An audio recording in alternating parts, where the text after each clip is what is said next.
May good news po ba tayo para sa ating mga kababayan pagdating po sa ating collection, no?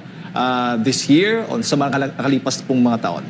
Tama-tama po. Natutuwa ako ibalita po sa ating mga kababayan.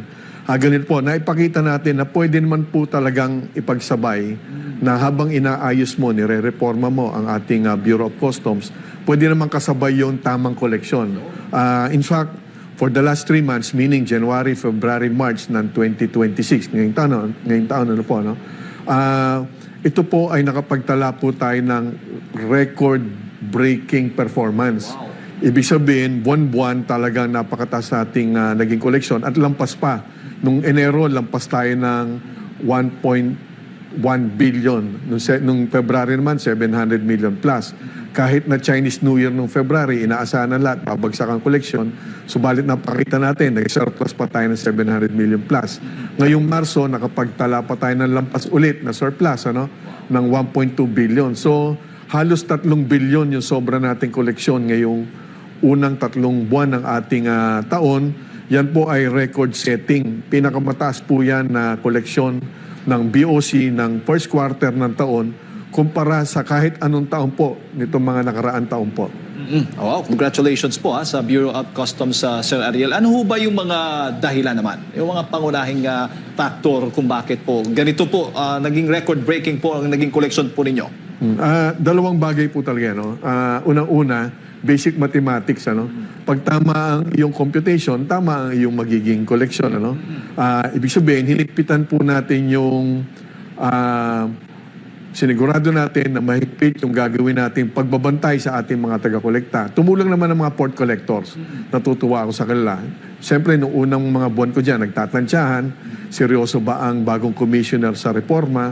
At ang sagot doon, of course, at napatunayan naman natin. At sa tulong nila, napakita natin na pag tama ang kanilang computation, tama ang naging collection natin, kaya't naging sobra pa. At ang pangalawa po dyan ay yung corny man po pakinggan, kailangan panahon na para ipakita natin yung talagang taus-pusong pagmamalasakit sa ating bansa. Kailangan natin ng pagbutihin talagang ating trabaho ngayon. Nakita naman natin kaliwat kanan yung nagiging mga investigasyon sa iba't ibang ahensya.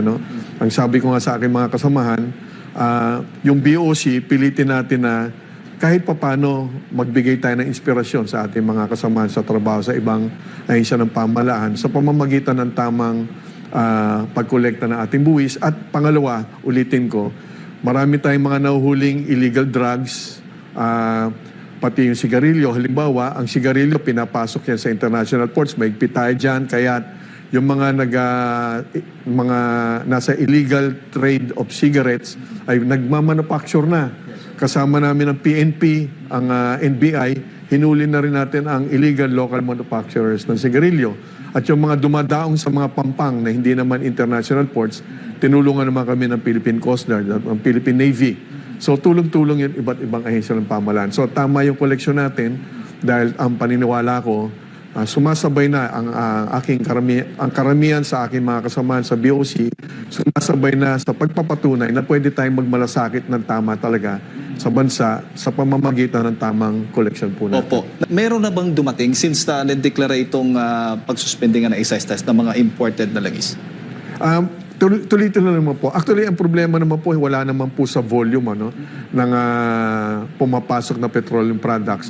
Pag tiningnan nyo nga po yung January 2025 hanggang March 26, lagay nyo March 31, 2025, yung volume po ng petroleum products, ikumpara nyo sa taon ngayon, ng January up to March 2026, actually mas marami pa hong pumasok.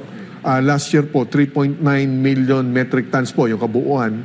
Ngayon po ay almost 4.4 million metric tons po for the same period. Ibig sabihin, mas marami pa ngayong volume. Subalit, yun nga lang, yung presyo po, tumaas nitong bandang huli po.